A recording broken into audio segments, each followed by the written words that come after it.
Okay, so I've got my fresh spinach here. It looks like tons. I mean, it is a lot. There's a lot there, but it cooks down like to nothing, doesn't it? So what we need to do is give it a wash in some cold water, because you're going to get little bits of kind of gritty dirt in there. So nice little wash, then we can move on. So I've got a pot there, nothing's in it. What we're going to do is we're going to grab our spinach, which I've given a nice little wash up, and in it goes. Now there's enough water, I always find, hanging about still on that spinach from washing it to cook it. If you wanted, you could put a few millimeters in. If you wanted as well a bit of salt, I'm just going to cook it as is.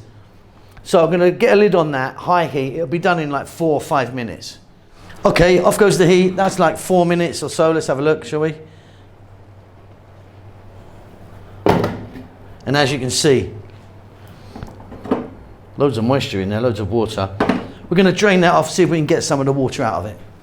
Okay, so I've drained that off, ended up with about 3 cups. I mean, what did we have before? It looked like 30 cups maybe. But yeah, it reduces down really, really drastically. But ready to go, so you can put that in a pasta now. You can just use it as a side dish, chop it up with some onions, garlic or whatever, a little bit of cream maybe. Really versatile, stick it in an omelette, hundreds of ways of using it. Now, if you don't have fresh spinach, which I think is better, frozen spinach isn't that bad, by the way. It's not an awful thing. So, and it's really convenient as well. But there you go. That's how we cook spinach. Well, that's how I do it anyway. Lots of love.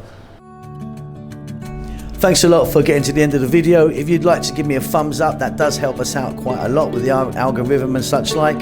Subscribe if you like. You'll get notified about what we're doing. There's a thanks button if you want to donate. See you soon.